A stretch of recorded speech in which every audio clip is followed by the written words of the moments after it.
Sénégal-Arabie Saoudite, 0-0. Match amical pour préparer la Coupe du Monde, tu connais. Turnover, on teste des joueurs, des compositions, tactiques différentes. Mais qu'on se le dise très clairement, le 0-0 pour le Sénégal n'est pas normal. Alors deux choses. De l'une, soit la profondeur de banc, elle est vraiment mauvaise. Et à ce moment-là, quand tu changes tes joueurs, ça assume pas. Mais le problème, c'est que quand tu vois le banc sénégalais, il y a des monstres, il y a une bonne profondeur de banc. Et d'ailleurs, lui devrait être titulaire tous les jours. Et de deux, personnellement, c'est mon avis, mais une équipe avec le statut du Sénégal aujourd'hui, même avec l'équipe B ou C, doit être capable d'arracher au moins le 1-0. C'est mon avis. Donc oui, c'est un match amical, on teste des choses, mais personnellement, ce résultat est une anomalie à mes yeux. D'ailleurs, il faut aussi parler de Nicolas Jackson, les gars. Carton rouge, un but qu'il aurait pu mettre devant, les gars, il était devant, il a loupé ça. L'équipe de France, c'est dans quelques jours. Ce ne sera pas la même chanson. Après, ok, on aura l'équipe type, il n'y a pas de problème. Mais attention quand même, parce que les gars, la préparation, c'est une défaite, un match nul. Le Sénégal a fait 0-0 à l'Arabie Saoudite. Et je vois les gens disent que c'était quoi ce match? C'était quel match pourri comme ça? L'Arabie Saoudite, les champions d'Afrique, vous n'arrivez pas à leur battre. Et je vous rappelle, la Coupe du Monde passée quand l'Argentine remporte. Premier match face à l'Arabie Saoudite, ils avaient battu l'Argentine. Ils avaient battu l'Argentine. Et ça, ce n'est qu'un match amical. Les vraies choses n'ont pas encore commencé. Est-ce que vous connaissez les Sénégalais? Vous saviez pourquoi les Américains ont fouillé les Sénégalais quand ils sont arrivés aux États-Unis? C'est parce qu'eux, ils sont tellement forts que les Américains se disent qu'ils ont les gris-gris. Oui, les vraies choses, quand ça va commencer, vous allez voir. Arrêtez un peu, arrêtez de les critiquer. Les vraies choses n'ont pas commencé. Chacun se préserve d'abord. Je vous dis toujours, il reste à savoir si l'Arabie Saoudite est même en Coupe du Monde. Oui, mais laissez-moi vous dire, le Sénégal va aller même en huitième de finale, même en quart de finale dans la compétition aussi. Ils ne vont pas rentrer comme ça. Ça fait 2 matchs qu'ils ont perdu. Et puis quoi? On n'en a rien à foutre des matchs amicaux. Laissez. Les vraies choses commencent demain. On va voir. On va tester quelque chose. Déjà la France même va vivre quelque chose. Si la Côte d'Ivoire a battu la France, ce n'est pas le Sénégal qui ne peut pas les battre. Oh, calmez-vous. On attend les vraies choses. C'est les Lions de la Teranga, je vous rappelle. C'était le dernier match de préparation cette nuit pour les hommes de Pape Thiaw, le sélectionneur du Sénégal. Les Lions de la Teranga affrontaient l'Arabie Saoudite après avoir été battus par les États-Unis 3-2. Cette fois-ci, c'est un match nul, 0-0 face aux Saoudiens. À noter d'ailleurs qu'on n'a pas vu un très grand match. Ça a été assez ennuyeux. Il n'y a eu très peu d'occasions dans cette rencontre. On peut noter tout de même la bonne performance, notamment de Pathé Ciss au milieu de terrain. On salue aussi la bonne entrée en jeu de joueurs comme Pape Matar Sarr et Ibrahim Mbaye, ce qui va évidemment encore plus poser de questions à Pape Thiaw avant d'affronter l'équipe de France. Mais sinon, franchement, c'était quand même relativement pauvre dans le jeu côté sénégalais, guère mieux côté saoudien. C'était vraiment un match assez fermé et bon, on s'attendait quand même à voir un petit peu plus de développement offensif.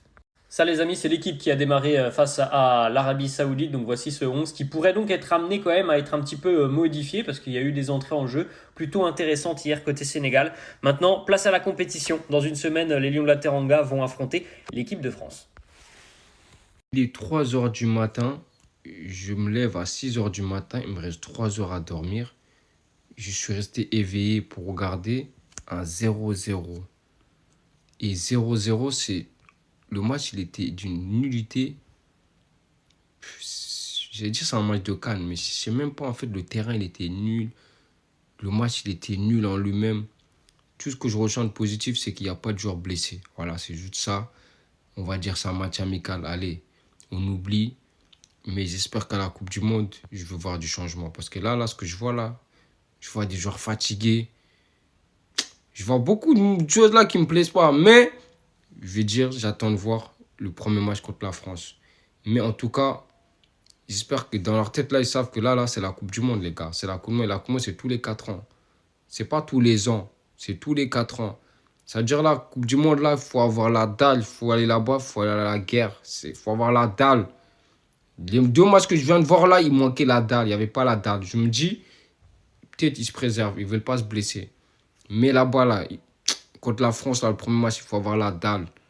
Parce que là, on n'a pas dormi. On vous a regardé. pour voir un 0-0 comme ça, catastrophique. Voilà, le match était catastrophique. Bref. Comme tout Sénégalais qui se respecte, on a tous mis notre réveil à minuit, 1h du matin pour suivre ce match. Match de merde. Et je suis embavé de m'être réveillé en fait pour avoir regardé ce match-là. J'étais fatigué, je dormais bien. Mais je suis pas inquiet. Je suis pas inquiet, vous allez dire Isaac, tu joues la carte de la folie. Comment tu peux pas être inquiet après avoir vu ça? Moi, de la même façon que pendant la CAN, je vous disais que je ne suis pas inquiet. Quand je m'en souviens, nos détracteurs parlaient du match face au Brésil, du match nul qu'on avait fait en poule face au Congo, à notre match bizarre qu'on a fait face au Soudan en huitième, ou même face au Mali en quart. Maintenant, moi, je sais que le Sénégal ne floppera pas à la Coupe du Monde, Inch'Allah. Pourquoi? Parce qu'on est une équipe caméléon, c'est-à-dire qu'on s'adapte à notre adversaire. Nous, ce qu'il nous faut aujourd'hui, c'est de l'adversité. Il nous faut de l'adversité, du challenge. Et aujourd'hui, c'est pas en affrontant les États-Unis ou l'Arabie Saoudite qu'on aura, en toute humilité, bien sûr. Quand je vous parle d'adversité, je vais essayer de vous donner un exemple. L'Égypte, qui sont les petits du Sénégal, à chaque fois qu'on les joue, on les tape. Et ben quand ils sont partis jouer l'Arabie Saoudite, ils les ont gagnés 4-0. Parce qu'aujourd'hui, quand tu t'appelles Égypte et que tu vas jouer l'Arabie Saoudite, c'est un challenge pour toi. Donc tu te mets à fond.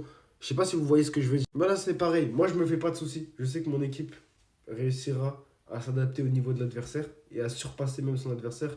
En tout cas, je l'espère, Inch'Allah. Mais voilà, ce que vous avez vu là, ce n'est pas un révélateur du niveau de jeu du Sénégal. J'en suis quasiment convaincu. Sénégal fait match nul contre Arabie Saoudite. Waouh! Donc 2 matchs amicaux joués contre les États-Unis. Le Sénégal a perdu et 0-0 contre Arabie Saoudite. C'est vrai, pendant que les gens étaient en train de dormir, le Sénégal jouait contre Arabie Saoudite. Donc franchement, moi j'espère bien que le Sénégal est en train de cacher son jeu. Parce que tu as testé les États-Unis, tu as testé Arabie Saoudite, tu es sorti avec 100 victoires et devant, il y a la France. Il y a la France devant. J'espère bien que le Sénégal est en train de cacher son jeu. J'espère. Et oui, on dira c'est un match de préparation, un match amical et autres. Mais moi, j'ai toujours dit, je reste toujours dans une seule logique et la même logique. Pour moi, il n'y a pas de matchs amicaux. Pour moi, il n'y a pas de matchs amicaux. Parce que ça, c'est aussi les classements FIFA. Hein. C'est aussi les classements FIFA. Donc, voilà, il faut vraiment montrer qu'on est présent. Il faut montrer qu'on n'est pas là pour jouer. Il faut montrer que dans notre esprit, il n'y a pas de matchs amicaux. Ces genres de matchs, il faut gagner tout simplement, envoyer un message fort. Donc, voilà. Dans quelques jours, donc le mardi prochain, ça va jouer contre la France. Et pour moi, je sais que ça sera un très beau match à voir. Les deux équipes vont nous livrer un très beau match. Et voilà. Mais j'espère bien que Pape Thiaw a gardé sa stratégie là. Ses stratégies dans les 2 matchs. Parce que si c'est seulement le football qu'on a vu, waouh, c'est inquiétant. C'est inquiétant, c'est inquiétant. Le grand Sénégal que nous on connaît ne peut pas sortir un tel football. Donc c'est inquiétant. Moi, je vois les Sénégal donc voilà au top de son football là la CAN et autres, donc voilà, contre le Brésil. Donc ça parle d'autres choses, hein.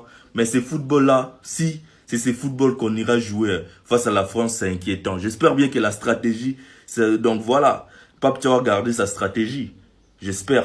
Après 0-0 contre Arabie Saoudite, ouais, Arabie Saoudite aussi depuis un certain temps, qui nous livre des beaux matchs à voir. Donc voilà, pour moi c'était un beau match, Sénégal-Arabie Saoudite. Espérons que, voilà, on va s'attendre à quelque chose de positif contre la France. Et ça, j'espère.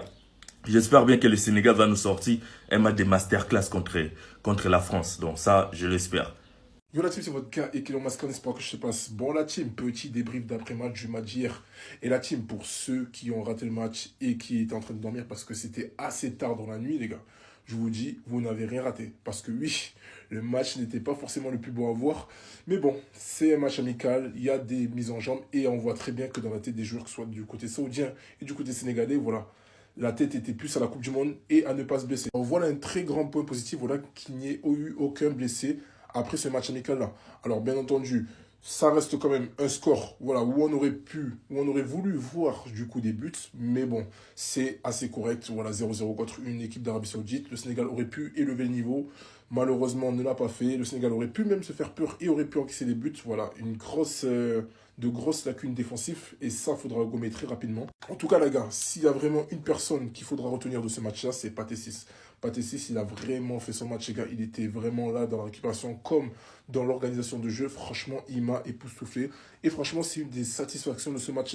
Également, une satisfaction que moi je ne m'attendais pas, c'est l'entrée en jeu de Koulibaly avec Idrissa Gueye. Donc voilà, l'entrée de deux cadres voilà, qui étaient sur le banc dès le départ du match et qui sont rentrés à la fin, à 10 minutes de la fin.